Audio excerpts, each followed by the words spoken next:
Happy Sunday, brothers and sisters. Thank you very much for joining us both here at the St. Peter's Corporate Center along EDSA and also those who are joining us online. So palakpakan po natin ang Panginoon for a beautiful Sunday, for blessing us with so many things.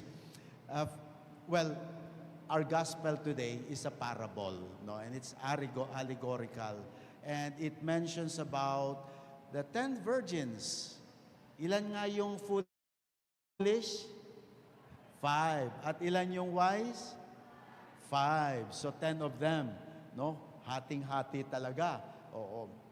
Muna, pag-isipan natin itong about wisdom. Kasi yung sa first reading, yun kaagad yung sabi niya, resplendent and unfading is wisdom. Alam niyo ba sa Bible, binibigyang halaga talaga yung wisdom. Yung karunungan, not only knowledge. It's not only about information, marami yan, no? Pwedeng ipeke yan. Pero yung wisdom, yung tunay na kaalaman at galing ng pag-iisip, yan ang ibabahagi ng Panginoon. That is what He is willing to give to those who ask for it. Remember King David? No? When David was asked, like being asked by the genie from the bottle, sabi niya, ask whatever you like, I will grant it to you, the Lord said to David. And David did not ask for wealth, he did not ask for money, he did not ask for fame, he did not ask for power, none of those. He said, those can be taken away by the thief. But he asked instead for wisdom. Mahalaga yun. Kaya mga kapatid, alam nyo yung mga tunay na wise?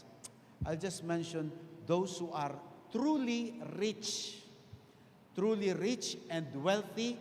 They know that their wealth is not in the bank. Their wealth is not in the assets. Their wealth is not even in their company. Their real wealth is here. Hindi mananakaw yan. Hindi malulugi yan. They know that the first investment that you do is not in the stocks. It's not in your deposits in the bank. The first investment is to yourself. By informing yourself, by educating yourself, by taking on all the privilege and opportunities. Because yan, muli, you can apply it in many things. A truly rich, wealthy, wise person. Tanggalin mo sa kanya lahat ng kayamanan niya, bigyan mo siya ng ₱1, mapapalago niya yan dahil wise siya. Pero ang hindi wise, yung foolish, bigyan mo siya, papanalunin mo yan sa loto, next week, ubos na lahat ng milyon niya. You see the difference between the foolish and the wise?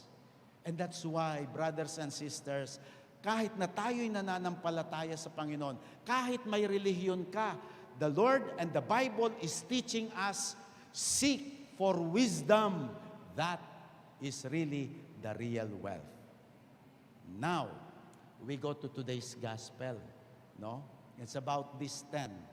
Where do they apply their wisdom or where they failed and became foolish? It is in lacking preparation, in not being ready in life. Ang truly wise, virgin, or anybody, bumibili ng insurance, life insurance. Ayan. Palapakan naman natin mga insurance. Wise talaga yung mga nag-aanag. They know. They know na yung ngayon, yung itinatabi mo para sa kinabukasan ay babalik sa iyo. And it will be your joy to find yourself that you have been wise all along. No?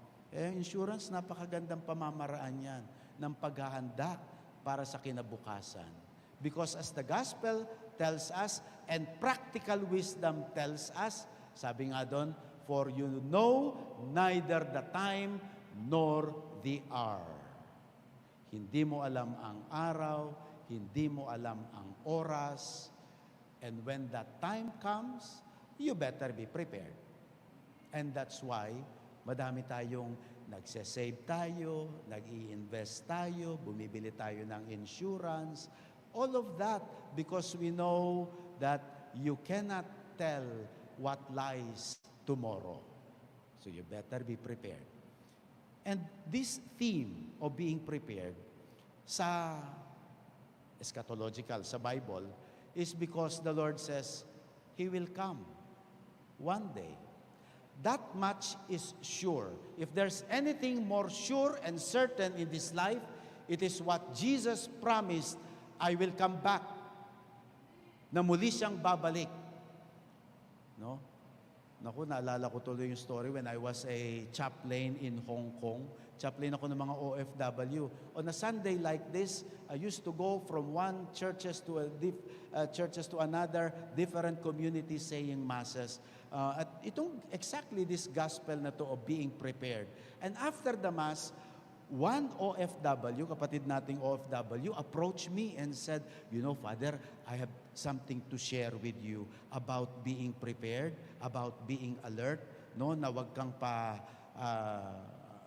pawardi-wardi lang sa buhay, no? Kailangan talagang lagi kang ready because tama ka, Father, you never know the time. Kasi one morning, yung employer ko, at isa lang naman siya, swerte nga ako isa lang yung employer ko, dalaga pa rin siya, no?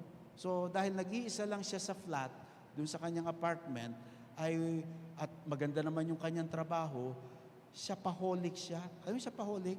Yung wala nang ginawa kung hindi bumili. No? Wala naman siyang anak, wala naman siyang pamilya, wala naman siyang ibang susuportahan. So lahat ng kinikita niya, damit, sapatos, jewelries, pangpaganda, lahat doon niya halos araw-araw nagsha-shopping yan. Kaya lang, every time na nagsha-shopping siya, hindi naman niya ginagamit. Kaya doon sa kanyang kwarto, sabi niya, Father, naiipon yung mga shopping bags doon ng mga branded na mga damit at mga sapatos, mamahalin, pero nananatili lang doon sa mga supot nila, naiipon. No? One morning, Father, nung pumasok na sa opisina yung employer ko at naglilinis ako ng bahay, nasilip ko yung laman. May isang magandang dress doon. Sabi ko, sana magkaroon din ako ng ganyan. At dahil sabi ko, tingnan ko nga kung anong klaseng damit to. So pinakialaman niya, binuksan niya, inilatag niya, sabi niya maganda. And usually, yung mga kababaihan naman, kapag tumingin ng damit, anong unang pangalawang gagawin? Titingnan, isusukat. Di sinukat niya nga. Sabi niya, mukhang pareho yung balikat. Oo nga, magkakatawan kami. Wala naman si ma'am. Sinubukan niya. Tamang-tama sa kanya. No? At dumarap siya sa salamin. Sabi niya, kulang naman, alagay nakaganito ka at pagkatapos nakapaa ka lang. So naghanap siya ng high heels. Pareho din sila ng size. No, sinuot niya. No? So habang sinusukat niya yon, hindi niya alam yung amo niya may nakalimutan sa bahay. At habang isinisipir niya na doon sa likod, si ma'am niya pumipindot na sa elevator. No? At habang paikot-ikot siya sa harapan ng salamin, si ma'am niya lumalabas na ng elevator. At nung sinusukat niya na yung high heels, si ma'am niya binubuksan na yung pinto. No? At nung naiayos niya lahat, pagtingin niya sa salamin, bakit may tao sa likod? Si ma'am niya, nasa likuran niya, nakalaki ng mata, nakatingin sa kanya. Sabi niya, Maria, what are you doing? Ma'am, naku, yung pulang damit, pati yung mukha niya, ganun na rin kapula sa kahihiyan. No, hiyang-hiya siya. Ma'am, I'm very sorry, ma'am. It's so beautiful. I thought we have the same size. I'm sorry. I'm very, very sorry, ma'am. So hiyang-hiya siya. No? Kung kayo yung employer, anong gagawin niyo? Okay. Kung gusto niyo malaman kung paano nagtapos ang kwento, pakinggan niyo lahat ng sermon ko. Sa ending, sabihin ko sa inyo. No? Kung ano nangyari sa kanya. But anyway, and that's why you never know the time. And so you better be prepared. No? Maraming darating sa ating buhay na pinaghahandaan. Pero the truly wise, invest and prepare for the Lord. Dahil siya ang iyong haharapin. Siya ang iyong haharapin and we will be judged accordingly. No, how we lived our life. Kaya ngayon pa lang, mga kapatid, araw-araw, how we behave, what we think, what comes out of our mouth, ayusin na natin yan ngayon pa lang. Baka pagsisihan natin bukas yung ating pagkakamali ngayon. And so, be prepared, be alert in life, be always wise. Okay na? Ayaw niyo yung ending? Gusto niyo yung ending? Oh, di sabi ngayon nung Mom, I'm very sa Maria, you should not take my things and you should not. But Mom, because it's very beautiful, Mom, sabi, you really think so? You think it's beautiful? Yeah? Yeah. Do you like it? And the employer said, yes, Mom. I wish I have something like this, Mom. Sabi, you can have it. Ibinigay na lang sa, buti na lang binigay na sa. Ang lagay naman suotin pa yun ng amo niya, nasuot na nung katulong niya.